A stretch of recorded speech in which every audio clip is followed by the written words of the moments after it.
El sonido del cucharón golpeando mi cabeza fue seco, metálico, tan rápido que por un momento pensé que había sido un accidente. Pero cuando levanté la vista y vi los ojos de mi nuera, entendí que no lo era.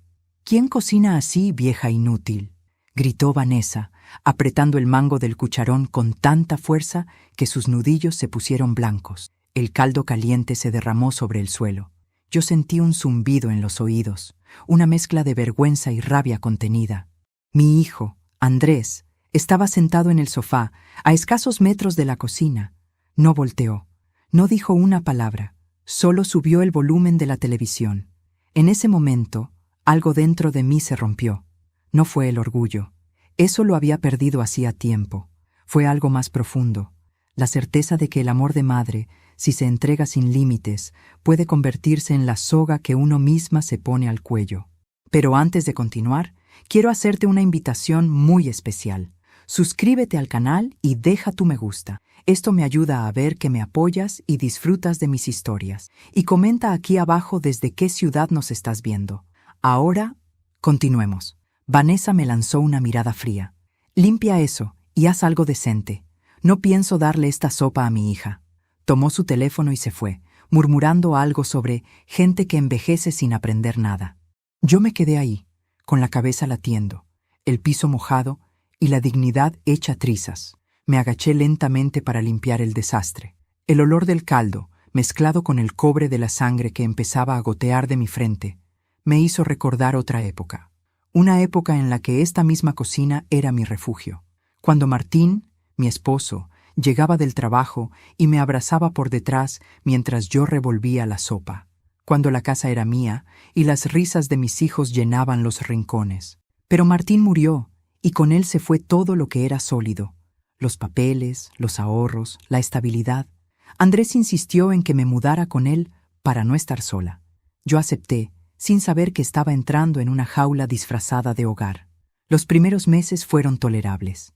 Vanessa sonreía en público, fingía afecto, me ofrecía té por las noches. Pero pronto comenzaron los comentarios, las órdenes, las pequeñas humillaciones.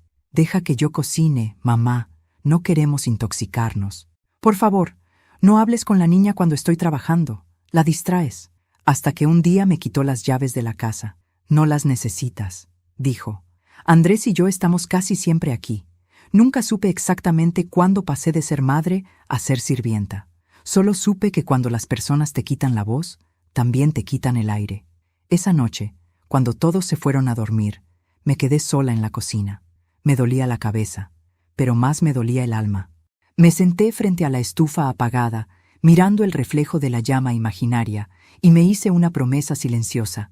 No volvería a llorar, ni por Vanessa, ni por Andrés, ni por la mujer débil en la que me había convertido. El reloj marcaba las 11. Me levanté para guardar las ollas cuando lo escuché. Un estruendo, un golpe seco que hizo vibrar los platos del estante. Venía del sótano. Me quedé inmóvil. En esa casa nadie bajaba al sótano. Andrés siempre decía que estaba lleno de cosas viejas del anterior dueño, y Vanessa no permitía que nadie lo tocara. Pero aquella noche, el ruido no sonó como un accidente, sonó como una llamada. Me acerqué a la puerta del sótano. El pomo estaba frío. Giré lentamente y abrí. Un aire denso, húmedo, me envolvió. El olor a polvo, madera y metal oxidado llenó mis pulmones. Tomé una linterna del cajón y bajé los primeros escalones. El sonido de mis pasos resonaba con eco, como si alguien más caminara detrás de mí. Cuando llegué al final, la linterna iluminó algo que no esperaba ver. Una vieja mesa de trabajo, con herramientas, cajas y frascos cubiertos de polvo. Y en medio, una caja de madera, cerrada con un candado. Encima, un papel amarillento con una sola palabra escrita: Ángela. El corazón me dio un vuelco. Esa letra, la reconocería incluso en la oscuridad. Era la de Martín, mi esposo muerto. Mis manos temblaban. Toqué la caja, sintiendo la textura áspera de la madera. El candado estaba oxidado, pero la tapa parecía ceder con un poco de fuerza. Intenté abrirla, sin éxito. Me quedé mirando esa caja durante minutos, con la respiración contenida. ¿Qué hacía algo así en el sótano de mi hijo? ¿Cómo había llegado hasta ahí? Martín había muerto hace más de 10 años, y todo lo suyo se había guardado o vendido. ¿Era una coincidencia? ¿O algo que él había planeado? Subí las escaleras despacio, con la linterna aún encendida. El silencio de la casa era tan espeso que podía escucharse el tic-tac del reloj de pared y el ronquido débil de Andrés en el sofá. Apenas cerré la puerta del sótano, escuché pasos arriba. Vanessa. Su voz sonaba molesta. «¿Qué haces levantada?» «Nada. Tuve sed». «Pues apaga las luces, que aquí no hay electricidad gratis». Volvió a su cuarto sin esperar respuesta. Yo me quedé inmóvil, con una idea creciendo en mi cabeza. Esa caja no había aparecido por accidente. Esa noche no dormí. El zumbido del golpe en mi cabeza seguía ahí, pero ya no dolía tanto. Había sido una señal. El cucharón, la sopa, el estruendo, todo. Como si el universo me hubiera dicho que ya era hora de levantarme. Cuando amaneció, el primer rayo de sol entró por la ventana y cayó justo sobre la llave vieja que colgaba del clavo junto al reloj. Esa llave había estado ahí desde que llegué. Vanessa siempre decía que no servía para nada, pero yo la tomé, la observé bajo la luz, y algo me dijo que esa llave abriría la caja. Respiré hondo. Por primera vez en muchos años sentí una chispa encenderse en el pecho. No era ira, era determinación. Sabía que si abría esa caja, nada volvería a ser igual. Pero ya no me importaba, porque cuando una mujer ha sido humillada al punto de perder su reflejo, cualquier secreto se convierte en esperanza. Y esa mañana, al mirar el cucharón aún manchado sobre el mostrador, lo supe con certeza. No era yo quien debía tener miedo. Era Vanessa. Dormí poco esa noche. Cada vez que cerraba los ojos, veía el nombre Ángela escrito en esa hoja amarillenta sobre la caja del sótano. No era solo tinta, era una llamada. Una voz que venía del pasado, atravesando la oscuridad para recordarme que, aunque todos me creyeran débil, yo aún tenía historia que contar. Al amanecer, cuando los primeros rayos del sol rozaron la cortina, me levanté sin hacer ruido. El pasillo olía a café viejo y a desconfianza. Desde el cuarto de al lado escuché los pasos de Vanessa.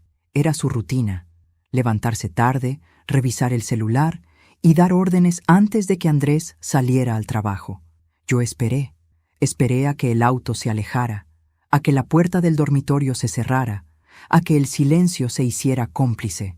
Entonces bajé al sótano con la llave que había encontrado colgada junto al reloj. La puerta chirrió al abrirse.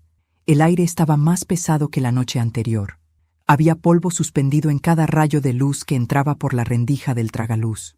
La caja seguía allí, esperándome sobre la mesa, como si supiera que volvería. Tomé la llave y la acerqué al candado.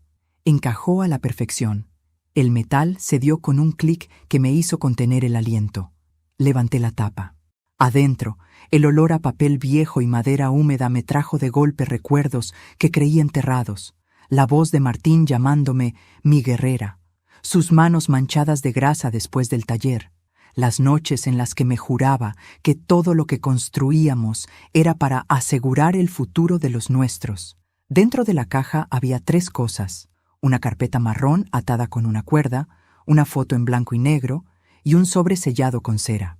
El sobre tenía una inscripción con su letra firme, la misma que reconocería en cualquier rincón del mundo: para cuando la casa ya no sea hogar. Sentí un escalofrío recorrerme el cuerpo. Me senté en el suelo y rompí el sello con cuidado. Dentro había una carta escrita con tinta azul, prolija, sin tachaduras. Empecé a leer con las manos temblorosas. Mi querida Ángela, si estás leyendo esto, es porque mi silencio ha durado más de lo que esperaba. No me queda mucho tiempo y necesito que sepas la verdad antes de que otros la entierren contigo. Esta casa no es de Andrés, ni de Vanessa, es tuya. Mis ojos se nublaron. Tuve que detenerme un instante para respirar. Martín nunca fue un hombre de secretos, o al menos eso creía. Continué leyendo. Antes de enfermar, noté algo extraño en las cuentas. Andrés, sin saberlo, firmó documentos que ponían la propiedad a nombre de una empresa fachada. Detrás de esa empresa estaba el padre de Vanessa. Te advertí, pero no quisiste creerlo. Dijiste que el amor de un hijo no puede ser usado como moneda. Tenías razón, pero también estabas equivocada. Si algún día te hacen sentir que estorbas en tu propia casa, busca esta carta. Y busca a Saúl. Leí ese nombre 2 veces. Saúl, el mejor amigo de Martín, su socio en el taller, el hombre que desapareció después del funeral sin dejar rastro. Siempre pensé que fue por dolor. Ahora entendía que fue por lealtad. Guardé la carta en mi delantal y abrí la carpeta. Dentro había documentos legales, copias de escrituras, recibos y planos. Al fondo, una hoja con la firma de Martín y un sello notarial. El título decía: Transferencia de titularidad, propiedad familiar Domínguez. Mi respiración se detuvo. Martín había cambiado los papeles antes de morir, pero alguien los había sustituido. Revisé cada folio con cuidado. Algunos estaban incompletos, otros arrancados. Pero uno, solo uno, tenía la marca de tinta que usaba Martín en el taller. Un pequeño símbolo, casi imperceptible, como una espiral junto a su firma. Eso era su forma de decir: esto es mío. Era su código. Y entonces entendí. La traición no había sido de desconocidos. Venía de dentro. Escuché pasos arriba. Vanessa. La puerta del sótano se cerró de golpe, haciendo temblar las paredes. Por un segundo creí que me había encerrado. Pero no. Solo había pasado frente a la puerta. Aún así, el miedo me hizo esconder la carta en el bolsillo y cerrar la caja de nuevo. Subí las escaleras despacio, tratando de que mis rodillas no traicionaran el temblor que las recorría. Cuando llegué al final, Vanessa estaba sirviéndose café, con el ceño fruncido. ¿Dónde estabas? Buscando azúcar, respondí sin titubear. Pues no hay. Si quieres endulzar algo, usa lo que tengas de sobra. Paciencia, sonrió, satisfecha con su propia crueldad, y se fue. Yo me quedé mirándola mientras se alejaba, con una calma que no era resignación. Era una calma distinta, una que huele a tormenta antes del trueno. Pasé el resto de la mañana fingiendo normalidad. Lavé platos, doblé ropa. Escuché las risas falsas de Vanessa por teléfono y el silencio culpable de mi hijo cuando cruzaba la mirada conmigo. Pero dentro de mí algo se movía. Era como si las palabras de Martín me hubieran devuelto el pulso. Por primera vez en años no me sentí débil. Me sentí necesaria, importante, viva. Cuando cayó la noche, tomé la carta otra vez y la leí bajo la lámpara del comedor. Al final, había una postdata que no había notado antes. No te desesperes. Si el tiempo te roba la voz, usa el silencio como arma. Saúl tiene la otra mitad de la verdad. Él sabe qué hacer cuando tú no puedas. Me quedé mirando esas líneas durante varios minutos. La casa estaba en calma, pero yo no. Esa misma noche buscaría a Saúl. No sabía si seguía vivo, pero lo encontraría. Porque cuando la verdad te toca la puerta, ya no hay marcha atrás. Pasaron 2 días desde que encontré la carta, pero sentí que habían sido años. No podía comer ni dormir. Cada vez que veía a Vanessa moverse por la casa, cada vez que oía la voz de mi hijo pidiéndome comprensión, algo en mí ardía. Ya no era rabia, era certeza. Martín había dejado un mensaje para mí, y yo no iba a morir sin descifrarlo. Esa mañana, mientras doblaba la ropa en la sala, esperé a que Andrés y Vanessa salieran al trabajo. Apenas el sonido del motor se perdió en la calle, fui directo al viejo escritorio donde mi hijo guardaba los documentos familiares. El cajón estaba cerrado con llave. Busqué una horquilla, la introduje con cuidado y oí el clic. Dentro, entre facturas y papeles de impuestos, encontré un sobre con un nombre escrito a mano. Saúl Gutiérrez, Notaría del Centro. Mi corazón dio un salto. No lo dudé. Tomé mi abrigo, guardé el sobre de Martín en el bolso y salí a la calle. El aire de la mañana tenía ese frío que se siente solo cuando estás a punto de cambiar tu destino. El edificio de la notaría seguía igual que hace 20 años. La pintura descascarada, las macetas secas en el balcón y esa puerta pesada que siempre chirriaba al abrirse. Empujé con cuidado. Dentro, un olor a papel, tinta y polvo antiguo me dio la bienvenida. Una joven secretaria levantó la vista. «Buenos días, señora». «¿La atienden?» «Busco a Saúl Gutiérrez. Es amigo de mi esposo». Bueno, lo era. ¿Su esposo? Martín Domínguez. La mujer frunció el ceño, revisó una agenda y luego me miró con una expresión de sorpresa. ¿Usted es la señora Domínguez? Sí. Espere un momento, por favor. Entró a una oficina del fondo. Escuché murmullos, pasos, y luego una voz grave, familiar, casi olvidada. «¿Ángela? ¿Eres tú?» Giré. Allí estaba Saúl. El tiempo le había robado el cabello, pero no la mirada. Sus ojos seguían siendo los mismos, nobles, cansados, sinceros. Nos quedamos un instante sin hablar. Era como ver un espejo del pasado. El taller, las risas de Martín, las cenas improvisadas los domingos. Todo volvió de golpe. «Dios mío», dijo Saúl acercándose. «No puedo creer que estés aquí». «Yo tampoco. Pensé que nunca vendrías. Martín me envió». Susurré y le mostré la carta. Saúl la tomó con manos temblorosas. Leyó en silencio. Cada línea parecía golpearle el alma. Cuando terminó, me miró con los ojos húmedos. «Sabía que un día esto iba a pasar», dijo en voz baja. «Tu esposo me pidió que guardara un sobre, pero cuando fui a entregártelo después del funeral, alguien vino antes que yo». «¿Alguien? ¿Quién?» «Un joven. Decía ser tu hijo». Sentí un frío recorrerme los huesos. «¿Andrés?» Saúl asintió. «Sí. Firmó un recibo. Dijo que tú estabas enferma y que me agradecías por traerle los papeles del seguro. Me pareció raro, pero supe que Martín confiaba en él». «¿Y qué contenía el sobre?» «Una copia de las escrituras originales de la casa y una cláusula especial que blindaba tu propiedad si alguien intentaba transferirla sin tu firma». «¿Y qué hizo Andrés con eso?» «No lo sé, pero desde entonces nunca volví a verlo». Me senté, mareada. Sentía las lágrimas arder detrás de los ojos, pero no las solté. No todavía. «Entonces, ¿todo esto fue planeado por ellos?» «No exactamente», respondió Saúl. «Al principio tu hijo no sabía lo que hacía. Vanessa lo manipuló. Lo convenció de que era lo mejor para ambos, que tú estarías cuidada, que la casa seguiría en la familia». Reí, amarga, cuidada, claro, a golpes y humillaciones. Saúl apretó los labios. Martín lo sospechaba. Por eso grabó todo. ¿Qué? Sí, hay una cinta, Ángela. Una grabación que él dejó como prueba. ¿Dónde está? No lo sé con certeza, pero me dijo que la escondió en el lugar donde todo comenzó. Lo miré sin entender. ¿El taller? Exacto, el viejo taller detrás del jardín.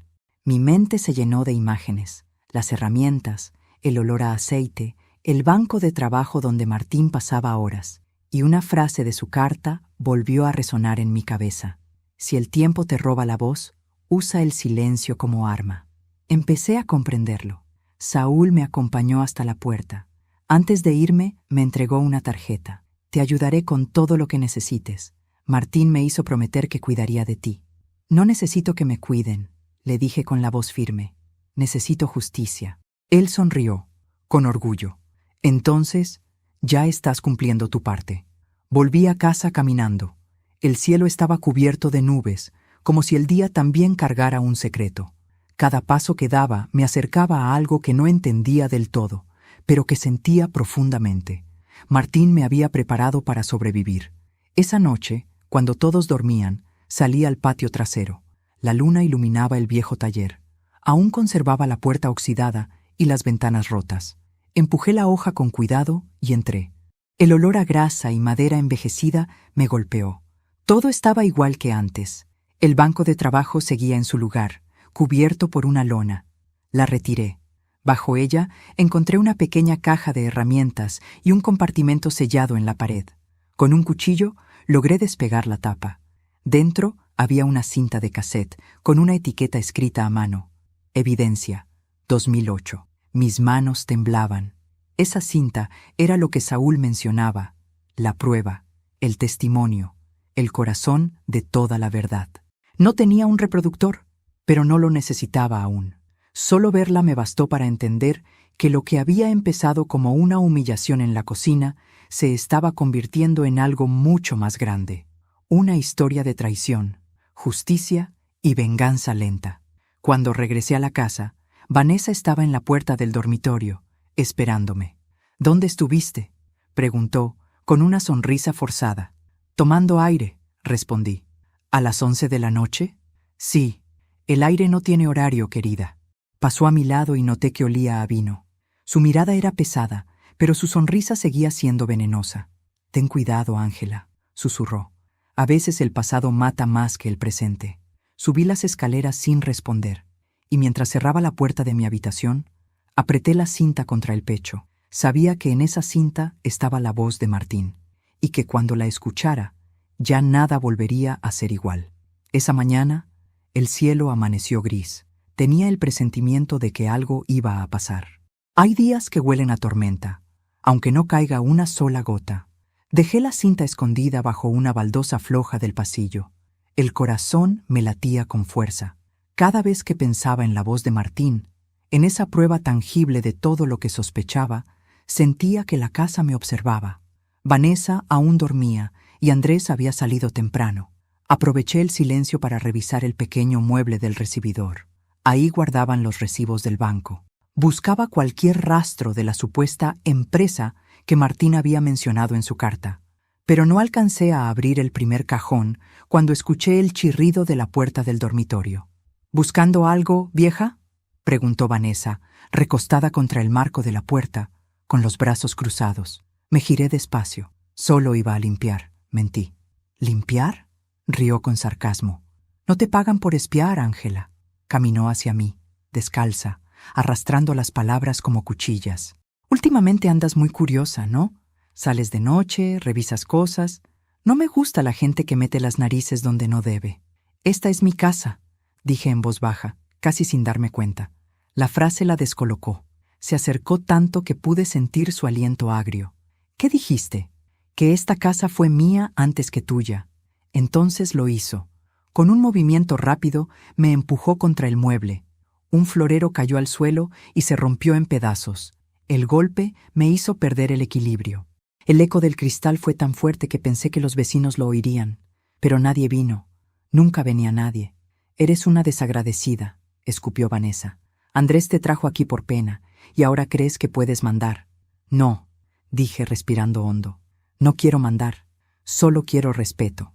Ella levantó la mano como si fuera a abofetearme, pero se detuvo. Me miró con desprecio, bajó la voz y dijo: si sigues con tus jueguitos, te vas al asilo. ¿Entendiste? Se fue dejando el pasillo lleno de pedazos de florero. Me quedé ahí, temblando. Pero no de miedo. Temblaba de algo más fuerte. Coraje. Esa tarde, cuando el sol empezó a bajar, recibí una llamada. Era Saúl. Ángela, encontré algo, dijo con voz urgente. ¿Qué es? La cláusula de la que hablaba Martín. Está en los archivos notariales. No es una transferencia común. Es una cláusula de reversión. ¿Qué significa eso? Que si se demuestra que la venta o cesión de la propiedad se hizo mediante engaño o abuso de confianza, la casa vuelve automáticamente a su propietario original o a su viuda. ¿A mí? Sí. Pero hay un problema. Necesitamos pruebas de ese engaño. Algo que demuestre que Andrés firmó sin saber lo que hacía. Me quedé en silencio. La cinta. Ahí podría estar la prueba, pero aún no la había escuchado. Dame un día, Saúl, le dije. Creo que tengo lo que necesitamos. Esa noche esperé a que todos durmieran. Saqué la cinta del escondite y la coloqué en un viejo radiocasete que aún guardaba en el closet. El sonido era débil al principio, lleno de estática, pero poco a poco la voz de Martín emergió entre los ruidos. «Andrés, hijo, no firmes nada hasta que yo lo revise. Esa gente no busca ayudarte, busca quedarse con todo. Papá, no exageres. Vanessa habló con un abogado, dice que es solo un trámite. Ese trámite puede dejar a tu madre sin techo». Mi corazón se apretó. La grabación seguía. «Ella no necesita tanto espacio, papá. Ella te dio la vida, muchacho. No le des la espalda por una mujer que no conoce ni tus silencios. No digas eso de Vanessa. No digo nada que no vea». El resto era ruido, pero esas pocas frases bastaban. Era la confesión de un hijo cegado y de un padre que había visto venir la traición antes de morir. De pronto, oí un golpe en la puerta. Guardé la cinta, apagué el casete. Vanessa estaba allí, con los ojos entrecerrados. «¿Qué haces despierta?», preguntó. No podía dormir. «¿Qué escondes?». Nada. Entró sin permiso. Revisó la mesa, el closet, el suelo, hasta que vio el radiocasete. ¿Y esto?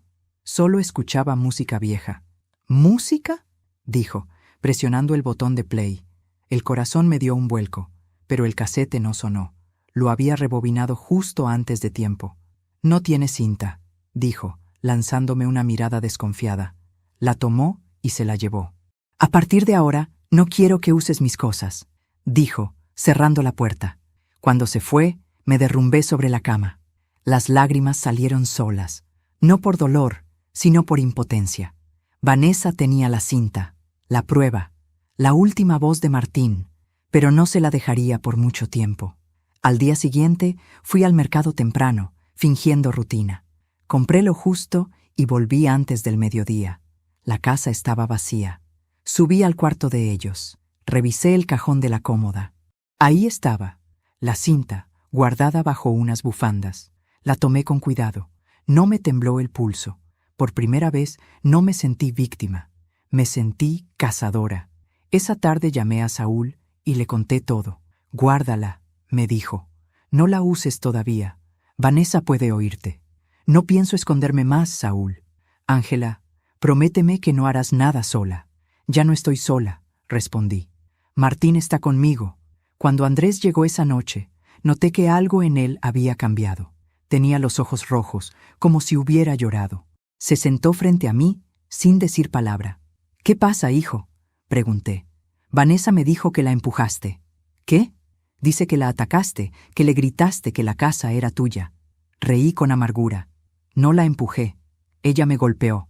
No empieces, mamá. No empiece, repetí, alzando la voz por primera vez. Ella me humilló, Andrés, me golpeó. Y tú no hiciste nada. Su rostro cambió. Por primera vez vi un destello de duda, de culpa. Mañana hablaré con Saúl, le dije con calma. Quiero que estés. ¿Saúl? Sí. Tu padre confiaba en él. Se levantó bruscamente y se fue sin responder. Yo me quedé en la sala, mirando la cinta sobre la mesa. Sabía que al día siguiente todo empezaría a girar, porque los secretos, igual que las ollas en la estufa, pueden hervir en silencio, hasta que se desbordan. Las casas guardan secretos, aunque sus dueños los ignoren. Algunas paredes esconden voces, otras ocultan pecados. La mía respiraba culpa. Después de la discusión con Andrés, la atmósfera se volvió espesa. No había gritos, pero el silencio lo llenaba todo. Vanessa me miraba con recelo, como quien vigila a una enemiga. Y yo, aunque seguía temblando por dentro, ya no era la misma mujer de antes. Había cruzado un límite invisible. Esa noche, mientras preparaba la cena, noté algo extraño. La baldosa frente al fregadero hacía un sonido hueco al pisarla. ¡Crack! Un sonido corto, seco, como si debajo hubiera un espacio vacío. Me agaché, pasé la mano por la superficie y sentí una hendidura casi imperceptible, justo en el borde. Al principio pensé que era una grieta más del suelo viejo, pero la curiosidad, o quizás la intuición, me hizo buscar una espátula y levantar con cuidado una esquina. El polvo salió volando y un aire frío subió desde abajo. Debajo de esa baldosa había un compartimiento oculto. Dentro, envuelto en una tela oscura, había algo metálico. Lo saqué con cuidado. Era una grabadora portátil de las antiguas, con un pequeño botón rojo aún cubierto de grasa. Junto a ella, una llave oxidada y un pedazo de papel doblado. Lo abrí. Solo tenía una frase, escrita con la letra firme de Martín. Si llegaste hasta aquí, significa que aún no te has rendido. Sigue el sonido del reloj. Me quedé mirando esas palabras, sintiendo cómo se mezclaban el miedo y la emoción. El reloj. ¿A qué se refería? Miré alrededor. El único reloj que había pertenecido a Martín era el viejo reloj de pared del comedor, ese que colgaba desde hacía años y que siempre se atrasaba 5 minutos, el mismo donde había encontrado la llave colgada días atrás. Me levanté y me acerqué a él.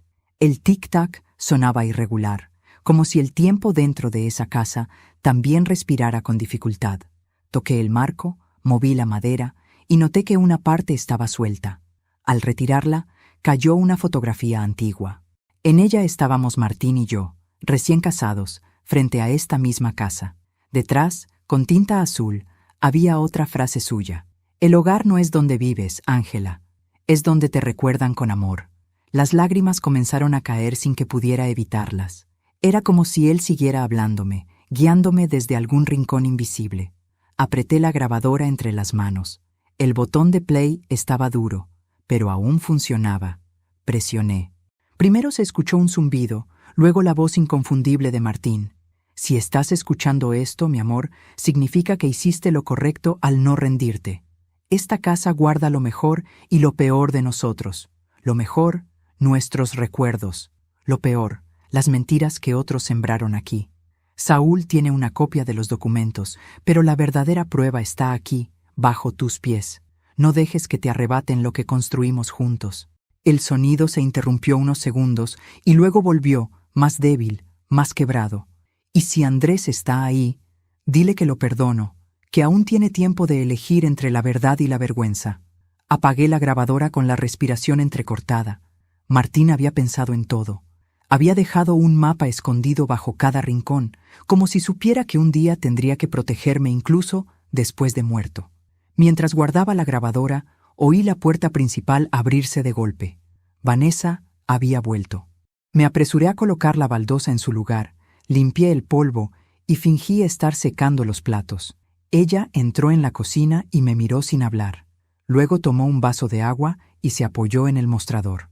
¿Dónde está mi radiocasete?, preguntó de pronto. No sé, lo dejé aquí ayer. No he visto nada. Me observó unos segundos intentando leerme el rostro. Ten cuidado, Ángela, dijo al fin. A veces la gente vieja termina olvidando cosas y otras termina recordando lo que no debería. Se fue, dejándome el corazón helado. Esa noche me encerré en mi cuarto. Coloqué la grabadora, la llave y el papel dentro de una caja pequeña. No sabía para qué servía esa llave, pero tenía la corazonada de que abriría algo más que una puerta. Apagué la luz y recé en silencio. No pedí fuerza ni venganza, pedí claridad, porque a veces el alma necesita ver antes de actuar. Antes de continuar, dime aquí en los comentarios qué te está pareciendo esta historia hasta ahora y qué harías tú en mi lugar. No te vayas del video, porque lo que viene a continuación te pondrá la piel de gallina. Ahora sí, continuemos. A la mañana siguiente, el sonido del reloj me despertó. Era temprano, y el sol apenas iluminaba el comedor. Me acerqué al reloj otra vez y moví las manecillas con cuidado. Detrás del péndulo escuché un clic metálico. La pared vibró levemente. Una pequeña compuerta lateral se abrió. Dentro había un sobre sellado y un trozo de metal grabado con un símbolo, una espiral, el mismo que Martín usaba como marca personal en sus documentos. El sobre contenía un dibujo del plano de la casa con una marca roja sobre el patio, una X, y un mensaje escrito con tinta corrida. Allí enterré lo que ellos no podrán borrar. Sentí un escalofrío. Miré hacia el jardín, ese mismo donde Vanessa solía tender la ropa, y comprendí que debajo de esa tierra había algo más que raíces. Guardé todo en mi delantal y esperé a que salieran. Mientras los observaba subir al coche, no pude evitar sonreír. Ellos creían que me estaban vigilando, pero en realidad eran los prisioneros de una verdad que aún no conocían. Porque cada rincón de esa casa, cada grieta, cada baldosa, guardaba la voz de un hombre que aún seguía protegiéndome desde el silencio. Y cuando la verdad finalmente saliera a la luz, sería Vanessa la que oiría el estruendo. Amaneció con el cielo cubierto de nubes pesadas, grises, como si la casa misma supiera lo que estaba a punto de ocurrir. Vanessa y Andrés habían salido temprano. Él dijo que tenía una reunión en el banco. Ella, una cita en la peluquería. Mentiras, lo sabía. Pero agradecí el silencio que dejaron atrás. Era el momento perfecto. El jardín estaba húmedo por la lluvia de la noche anterior. El aire olía a tierra fresca y a destino. Tomé la pala del cobertizo y caminé hasta el punto exacto marcado en el plano, junto al limonero, donde Martín y yo habíamos enterrado hace décadas una cajita con recuerdos de nuestra boda. Solo que esta vez no buscaba amor, buscaba verdad. Cada palada era un golpe al pasado. Las raíces se enredaban en la pala como si la tierra intentara resistirse. Pero no me detuve. Mis manos temblaban, no de cansancio, sino de algo más hondo, de fe. A los pocos minutos, la punta de la pala chocó contra metal. El sonido me estremeció. Seguí cavando con las manos hasta que la caja emergió, cubierta de óxido y barro. Era pesada, vieja, sellada con cinta aislante. La limpié lo mejor que pude y la llevé al taller. Sobre la mesa, con un cuchillo, corté la cinta. Dentro había una pequeña grabadora, idéntica a la que encontré bajo la baldosa, y 3 cassettes, cada uno con una etiqueta escrita por Martín. Reunión, Vanessa, Andrés, Ernesto. Testamento verbal. Prueba, propiedad. Por un momento no pude moverme. Tenía el alma atrapada entre la sorpresa y el miedo. Respiré hondo. Limpié el polvo de la grabadora y coloqué la primera cinta. Presioné play. El sonido comenzó con un murmullo, luego una voz femenina, clara, arrogante. Era Vanessa. No te preocupes, mi amor. Cuando todo esté a mi nombre, venderemos la casa y podremos mudarnos. No soporto a tu madre. Su presencia me enferma. La voz de Andrés respondió, más débil. Pero es mi madre, Vanessa. Tu madre ya vivió su vida. ¿Quieres pasarte los próximos años cargando con una vieja inútil? Hazlo por nuestra hija. No quiero que crezca viendo a una anciana triste arrastrándose por los pasillos.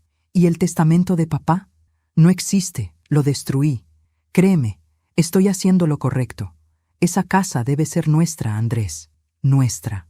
Apagué la grabadora de golpe. Las manos me sudaban. No era solo traición, era crueldad. Vanessa había usado el amor de mi hijo para destruirlo desde dentro. Sentí que el aire se volvía más denso, que las paredes se cerraban, pero no lloré. Las lágrimas ya no servían. Eran armas que había aprendido a guardar. Tomé la segunda cinta, testamento verbal. La coloqué con cuidado y presioné play. Soy Martín Domínguez. Grabo esto por si algo me ocurre antes de dejar el documento final firmado. Esta casa fue construida con el trabajo de toda una vida. Le pertenece a mi esposa, Ángela. Si alguien intenta arrebatársela, espero que la ley o Dios haga lo correcto. Su voz temblaba.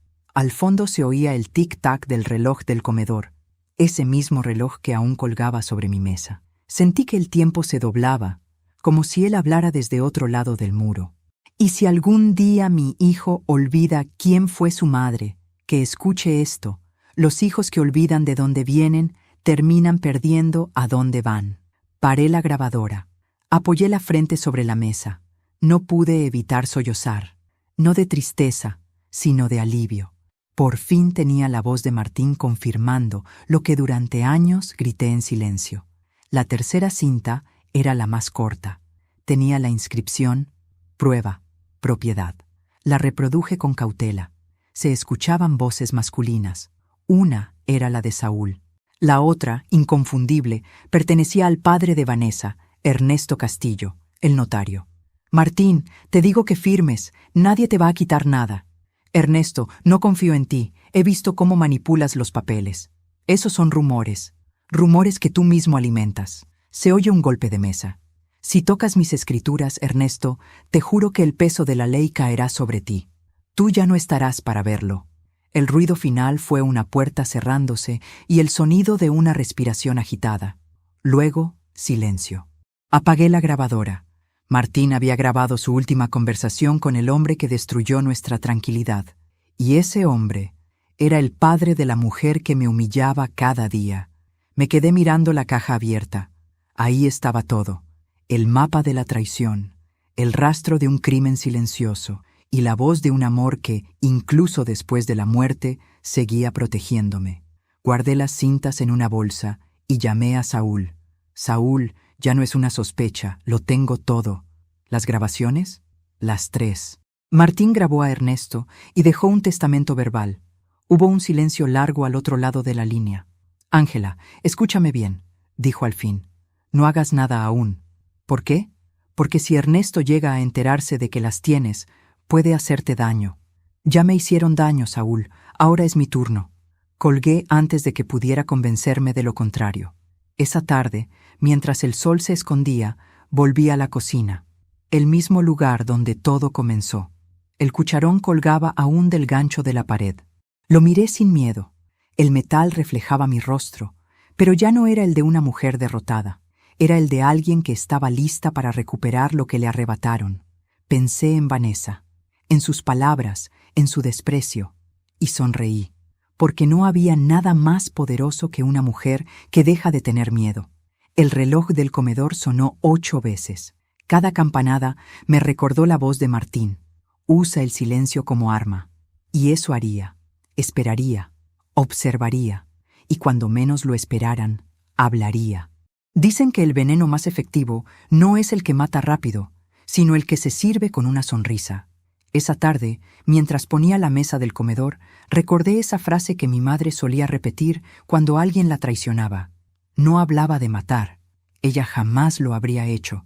Hablaba de justicia, de esa justicia que no necesita gritar, solo esperar el momento exacto para actuar. La mesa estaba impecable, mantel blanco, copas brillantes, las flores favoritas de Vanessa en el centro. Hasta encendí velas, como si de verdad quisiera celebrar algo. Pero en realidad, lo que se iba a celebrar esa noche no era una reconciliación. Era el principio del fin. Llamé a Andrés y Vanessa a cenar. También invité a Saúl, con la excusa de que quería agradecerle por ayudarme con unos papeles del banco. Andrés pareció sorprendido. Vanessa fingió cortesía. «¡Qué detalle, Ángela!», dijo, sonriendo con ese aire de superioridad que siempre le salía natural.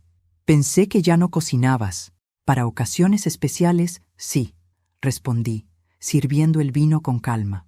Cuando todos se sentaron, la casa estaba bañada por la luz tenue de las velas. Parecía una escena tranquila, casi familiar, pero bajo la superficie, el aire era denso. Yo podía sentir cómo los ojos de Vanessa me examinaban, buscando algo fuera de lugar.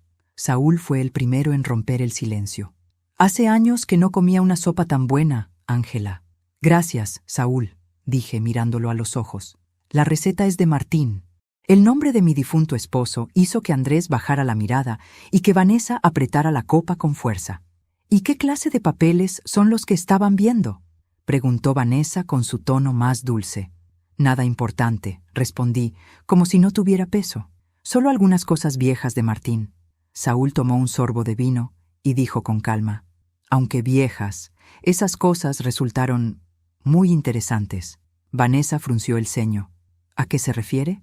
«A ciertos documentos legales, escrituras, grabaciones y...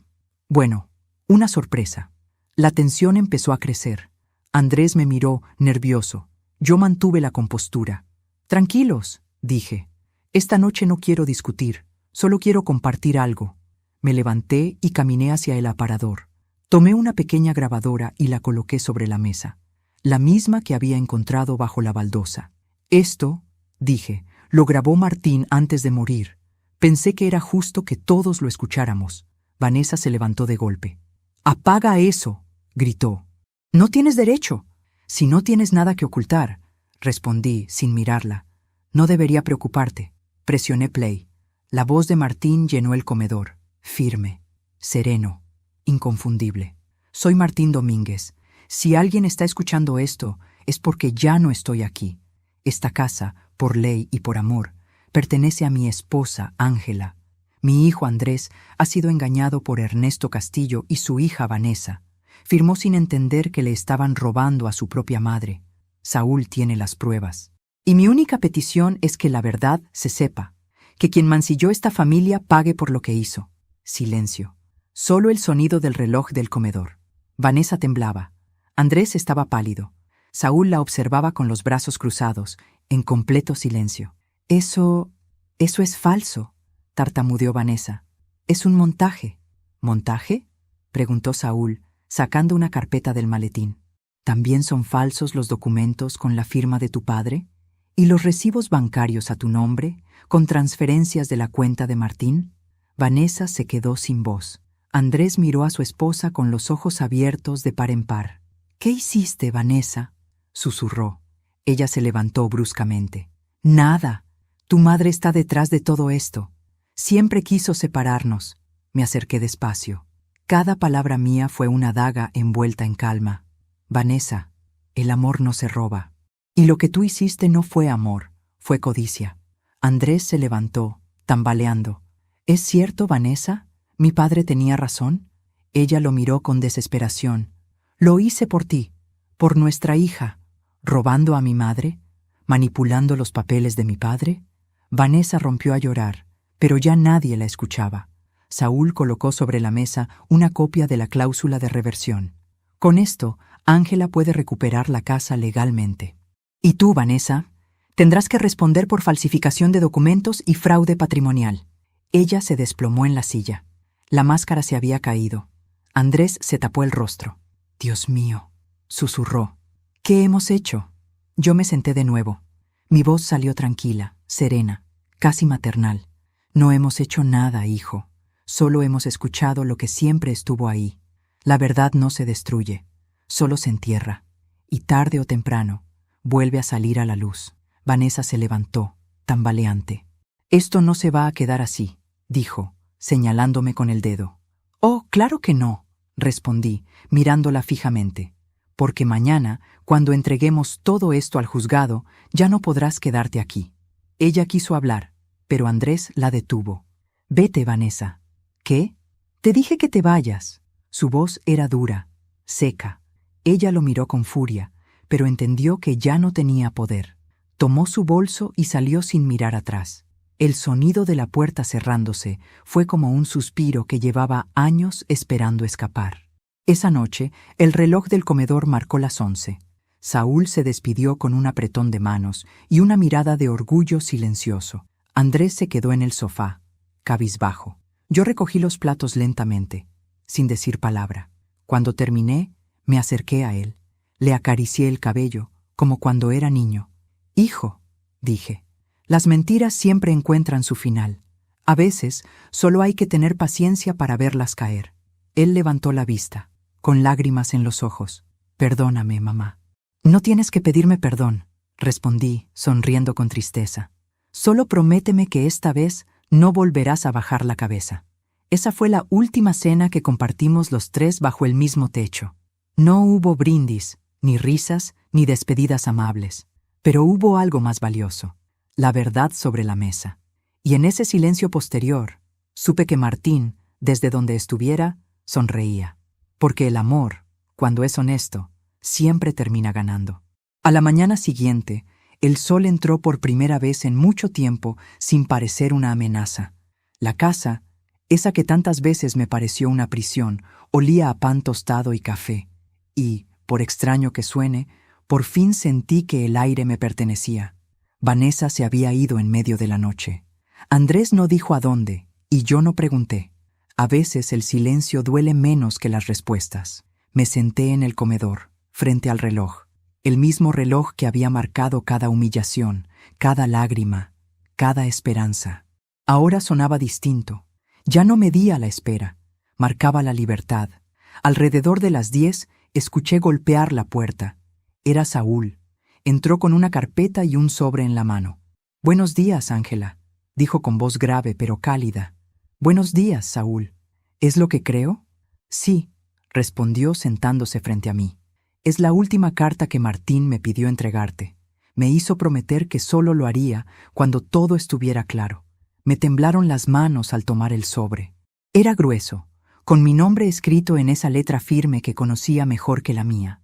La abrí lentamente. Dentro había 2 documentos doblados y una carta de varias páginas. El olor a papel antiguo y tinta seca me llenó los ojos de lágrimas. Comencé a leer. «Mi querida Ángela, si esta carta ha llegado a tus manos, significa que Saúl cumplió su palabra y tú la tuya. No rendirte. Sé que has sufrido más de lo que imaginé, pero también sé que siempre tuviste la fuerza que yo admiré desde el primer día que te vi». Mis ojos se nublaron. Cada palabra era una caricia que venía del otro lado del tiempo. No pude evitar que te lastimaran, pero pude dejarte algo que nadie podrá quitarte. En este sobre hay 2 cosas, una cláusula legal y una decisión moral. La cláusula devuelve esta casa a tu nombre, de manera irrevocable. Nadie podrá venderla, hipotecarla ni transferirla mientras vivas. La decisión, en cambio, te pertenece. Pasé a la segunda hoja. La tinta se había corrido un poco, como si la hubiera escrito con prisa o emoción. He decidido dejar una pequeña cuenta a nombre de Andrés, con la condición de que se use para la educación de su hija. No quiero castigar a los inocentes por los errores de los adultos, pero la administración de esa cuenta estará a tu cargo. Tú decidirás cuándo y cómo se usará. No es venganza, Ángela, es equilibrio, que cada quien coseche lo que sembró, pero que la semilla buena siga dando fruto. Apoyé la carta sobre la mesa. El reloj marcaba las 11:30. El sol caía justo sobre la silla de Martín, la misma donde él solía sentarse a leer el periódico. Por un instante, creí verlo ahí, mirándome, con esa sonrisa serena de quien sabe que, al final, todo encajó. Saúl esperó en silencio, dándome tiempo para procesar cada palabra. «Tu esposo era un hombre sabio», dijo al fin. «Lo era», respondí, con una sonrisa triste, «y me conocía demasiado bien». «Hay algo más», añadió, abriendo la carpeta. «Aquí está la copia oficial del registro de propiedad. Tu nombre vuelve a figurar como titular. Y esta vez, Ángela, nadie puede cambiarlo». Me quedé en silencio. Durante años me habían hecho sentir que no tenía nada, que era una carga, un estorbo, una sombra del pasado. Y ahora, con un solo documento, Martín me devolvía todo: la casa, la dignidad y el sentido de pertenecer a algo que aún era mío. Andrés bajó las escaleras en ese momento. Su rostro estaba cansado, sus ojos hinchados. «¿Puedo hablar con ustedes?», preguntó con voz baja. Saúl asintió y le cedió el asiento. Yo lo miré sin decir palabra. «Mamá», empezó, «hablé con Vanessa. Dice que va a irse con su padre. No quiero volver con ella, pero tampoco quiero perder a mi hija». «No tienes por qué perderla», le respondí, «pero debes aprender a cuidarla como no supiste cuidarme a mí». Él asintió, con lágrimas contenidas. «Lo sé. Tu padre pensó en eso», dije, entregándole la carta. «Ahí está su última voluntad». Andrés leyó en silencio. Sus labios se movían, pero no decía nada. Cuando terminó, levantó la vista. «Papá», susurró, apenas audible, y se echó a llorar, como un niño. Lo abracé. Por primera vez en muchos años, lo abracé sin rencor. No para consolarlo, sino para liberar a los dos. Cuando Saúl se despidió, el cielo empezaba a nublarse otra vez. Le di las gracias, no solo por cumplir su promesa, sino por no rendirse ante el tiempo. «Martín estaría orgulloso de ti, Ángela», dijo al irse. «Y yo de él», respondí. Cerré la puerta y me quedé un momento mirando el jardín. Las flores blancas que había plantado con Martín estaban en plena floración. Una brisa suave movía los pétalos como si el aire quisiera aplaudir. Me senté en el porche y volví a leer la última línea de la carta. «Cuando todo esto termine, no llores por lo que perdiste. Sonríe por lo que sobrevivió. Tú». Esa tarde, tomé una taza de té y miré alrededor. La casa ya no era un campo de batalla, era un santuario. No de silencio, sino de verdad. Puse la carta de Martín en un marco sobre la repisa del reloj, y mientras el tic-tac llenaba el aire, comprendí algo. Mi esposo no solo me había dejado una casa, me había dejado una lección sobre la dignidad, el perdón y el amor que trasciende la muerte. Al caer la noche, la pequeña nieta de Ángela entró corriendo desde la puerta. «Abuela, mira lo que dibujé», gritó, mostrando un papel lleno de corazones. La tomé en brazos. «Es hermoso, mi amor. ¿Puedo quedarme contigo esta noche?» «Claro, cariño. Esta casa también es tuya». La niña sonrió. Y en esa sonrisa supe que el ciclo se había cerrado, que la historia de dolor, traición y pérdida había dado paso a una nueva generación que crecería entre amor y memoria. El último favor de Martín no fue legal, fue espiritual. Me enseñó a cerrar las heridas sin rencor y a recordar que, a veces, la justicia no llega con ira, sino con paz. Pensé que todo había terminado, que el silencio que ahora habitaba en la casa era señal de paz. Pero con Vanessa, el silencio siempre fue el preludio de una tormenta. Pasaron 3 días desde su partida. Andrés se quedó conmigo, ayudando a limpiar, intentando recomenzar. La niña dormía tranquila, sin los gritos ni el veneno que solían llenar el aire. Sin embargo, una mañana, el timbre sonó con una violencia que heló mi sangre. Eran 2 agentes de policía. Traían un sobre y un semblante grave. «¿Señora Ángela Domínguez?» «Sí, soy yo. Debe acompañarnos a declarar. Ha sido acusada de agresión física y robo de pertenencias personales por la señora Vanessa Castillo». Por un instante, todo giró a mi alrededor, pero no dije una palabra. Solo asentí, tomé mi abrigo y les pedí permiso para avisar a mi abogado. Llamé a Saúl. «Te dije que no había terminado», le murmuré. «Tranquila, Ángela», respondió. «Déjame llegar antes que tú». En la comisaría, el aire olía a humedad y papeles viejos. Vanessa estaba allí, maquillada, fingiendo fragilidad. Su padre, el notario corrupto, estaba a su lado, con un maletín en la mano. Me miró con una sonrisa apenas disimulada. Al final, la verdad siempre sale. ¿Verdad, señora Domínguez?, dijo con ironía. Saúl llegó unos minutos después, con paso firme. Sí, señor Castillo, respondió él. La verdad siempre sale, y a veces trae pruebas. Los policías comenzaron a leer los cargos. Vanessa lloraba, fingiendo sollozos. Yo solo la observaba, no con odio, sino con una serenidad que la desarmaba. Sabía que el miedo más grande para una persona como ella no era el castigo, era verse descubierta. Cuando terminaron de leer, Saúl habló. Con el permiso de la autoridad, presentaré evidencia que refuta cada palabra de la denuncia. Sacó una carpeta. Adentro estaban las grabaciones, las copias de las transferencias bancarias y el audio donde Vanessa admitía manipular a Andrés para apropiarse de la casa. El oficial dio play. No soporto a tu madre. Su presencia me enferma. Cuando todo esté a mi nombre, venderemos la casa. El llanto de Vanessa se detuvo. Su rostro cambió de color. Ernesto intentó interrumpir. Eso no prueba nada. Podría ser una edición. Saúl sonrió. También traje los originales, firmados y sellados por un perito judicial. El silencio en la sala fue sepulcral. El oficial levantó la mirada. Señor Castillo, ¿tiene algo que declarar sobre su participación en las escrituras falsas? No. Tenemos también su voz en esta cinta, añadió Saúl. Negarlo sería perjurio. Vanessa lo miró aterrada. Su padre, pálido, tomó aire y bajó la cabeza. No quiero hablar sin mi abogado, dijo. En ese momento entendí que Martín tenía razón. El silencio puede ser un arma, porque mientras ellos hablaban, manipulaban y mentían, yo esperé. Y el tiempo, como juez silencioso, hizo su trabajo. El oficial cerró la carpeta. Se procederá a abrir una investigación. Por ahora, la señora Domínguez queda libre de toda acusación. Vanessa gritó. Esto no es justo. Ella me arruinó la vida. No, hija, respondí con calma. Te la arruinaste tú cuando confundiste amor con poder. La miré a los ojos, y por primera vez, ella bajó la mirada. Salí de la comisaría y respiré el aire fresco de la calle.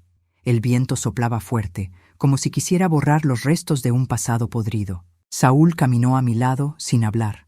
Solo cuando llegamos al coche dijo, Martín estaría orgulloso. No lo hice por orgullo, respondí. Lo hice por paz. Nos quedamos un momento en silencio, mirando el horizonte. Sabíamos que no era el final judicial, pero sí el emocional. Ellos se hundirían en su propio lodo, y yo, al fin, podía volver a vivir sin miedo. Esa noche, ya en casa, miré a mi nieta dormir. Su respiración suave llenaba el cuarto de un sonido que curaba. Pensé en todo lo que había pasado, en cada golpe, cada lágrima, cada pérdida, y comprendí que, a veces, la venganza más profunda no es destruir al enemigo, sino sobrevivirle con dignidad. Me senté frente al reloj. El tic-tac seguía sonando, firme, constante, y mientras el tiempo avanzaba, sentí que el alma de Martín aún estaba ahí, observando, esperando el amanecer de un nuevo día, porque la justicia no siempre llega con ruido, a veces llega en silencio, igual que el amor verdadero. La vida tiene una manera curiosa de cerrar los círculos. A veces no lo hace con gritos ni venganzas, sino con un simple silencio, como el crepitar del fuego bajo una olla. Esta mañana, después de tantos años, volví a hacer sopa. La misma sopa que estaba cocinando el día en que Vanessa me golpeó con el cucharón y mi hijo subió el volumen de la televisión para no oír mis lágrimas. Pero esta vez, el silencio era distinto. No dolía, era paz. El vapor subía lento, llenando la cocina con ese aroma familiar de hogar, de infancia, de dignidad recuperada. Mientras revolvía, recordé el sonido del cucharón cayendo al suelo, el eco del golpe, el sabor metálico de la humillación, y sonreí, porque aquel día creí que todo había terminado, cuando en realidad apenas estaba empezando. El fuego chispeaba. Miré mis manos, marcadas por los años y las cicatrices, y las vi firmes, seguras. Cada arruga era una historia, cada línea, una lección. Andrés entró en la cocina, con la niña en brazos. «Huele bien, mamá», dijo, sonriendo. «Es la receta de tu padre», respondí, removiendo con calma. La sopa que hacía cuando queríamos recordar que seguíamos juntos, aunque todo se desmoronara afuera. La pequeña se acercó a la olla y preguntó con esa curiosidad pura que solo los niños conservan. «¿Por qué lloras, abuela?» «No lloro, mi amor», dije limpiándome las mejillas. «Es el vapor de la sopa». Ella rió, y esa risa llenó la cocina con una luz que ni el sol habría podido ofrecerme. Me senté un momento, dejando que el fuego siguiera su curso. Miré alrededor, la mesa, las cortinas, el reloj del comedor marcando su tic-tac constante. Todo tenía la misma forma, pero ya nada era igual. Vanessa y su padre enfrentaban sus consecuencias. Andrés había encontrado el valor que el miedo le había robado. Y yo había recuperado mi voz. Una voz que no necesitaba gritar. Bastaba con estar, con existir, con sostener la mirada sin bajar los ojos ante nadie. Me acerqué al reloj y acaricié el marco de madera. Allí, detrás, seguía guardada la última carta de Martín. No la volví a leer. No hacía falta. La llevaba grabada en el corazón. El fuego que destruye también calienta, Ángela. Depende de cómo lo uses. Recordé esas palabras y miré la llama bajo la olla. El fuego seguía siendo el mismo de siempre, pero yo ya no. Había aprendido a usarlo para iluminar, no para arder. Serví 3 platos, uno para Andrés, otro para la niña, y uno más, el de Martín. Lo puse frente a su silla vacía, junto al periódico que aún conservo. La niña preguntó, «¿Y ese plato, abuela?» «Es para quien nunca se fue». Ella sonrió, sin entender del todo, y siguió comiendo. El viento movió las cortinas, y por un instante juraría que escuché su voz, no como recuerdo, sino como presencia, suave, serena. «Lo lograste, Ángela». Cerré los ojos y respiré hondo. Sí, lo había logrado. Sin odio, sin miedo, con fuego y con ternura.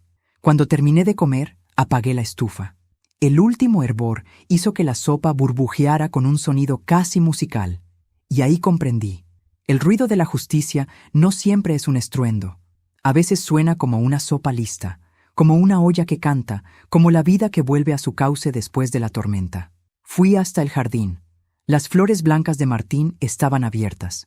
El aire olía a tierra mojada y a libertad. Me senté en el banco, mirando el cielo. El reloj del comedor seguía sonando adentro. Cada tic era una promesa cumplida.